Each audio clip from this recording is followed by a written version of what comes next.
Okay, so we're going to try this again. I had done a saving and unfortunately the thing crashed halfway through, so I'm sure the second time will be even better than the first time. So let's move this out of the way and flip it over and take another whack at it.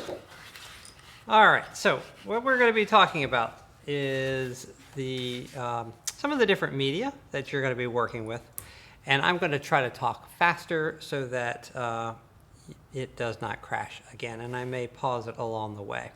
So to start with, we've got our pencil, which the more technical term is graphite. This is actually an HB pencil. And so for those of you who don't know, drawing pencils come in a kind of a range and a spectrum, with HB being the middle. HB also stands for a number 2 pencil. If you look at the number 2, you can see right there underneath the 2 where it says HB. You can go in two different directions. You can go towards the 6H end of it. H stands for hard, so the lead, the actual graphite, gets harder as you move from the towards that, and you can have like a 2H and a 4H and a 6H. And so as you go that away, the pencil lead gets harder, which means it gets lighter. And then you can go towards 6B, which is 2B, 4B, and then 6B. And as you're moving across, that's going to get darker and darker and darker. Pencil is a wonderful, graphite's a wonderful medium. It gives you a really nice, clean line. It's very smooth to write with and to draw with. So as you're working with graphite, you know, the thing that it's always good to remember is that you're able to really create some beautiful line work if you're doing any kind of hatching and cross hatching. Again, all of this is going to be based upon who your artist is.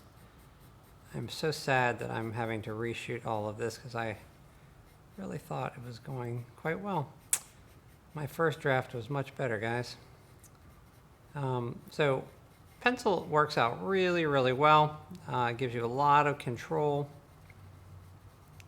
if you are a control freak.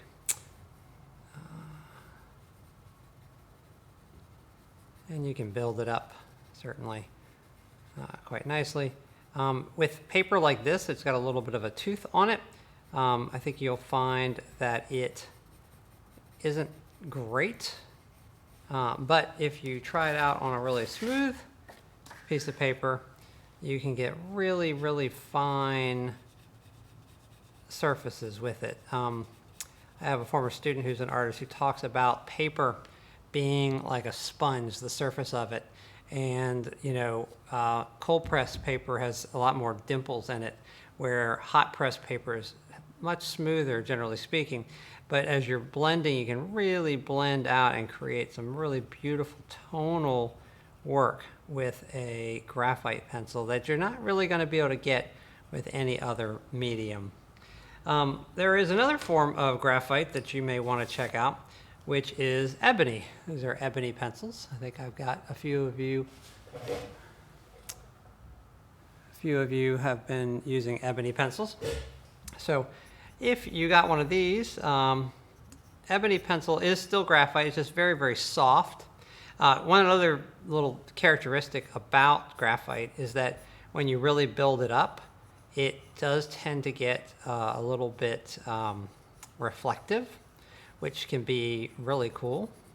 But you're going to be able to get a kind of darker darks with an ebony pencil that you're not going to be able to get easily with a regular HB. Even a 6B pencil, you're not going to be able to get quite so dark with it.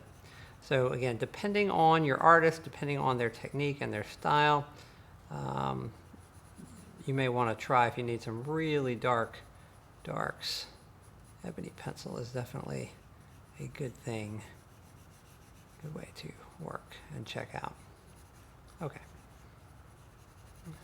And again, I am having to do this for the second time, so I apologize. I'm going to pause there and start a new video.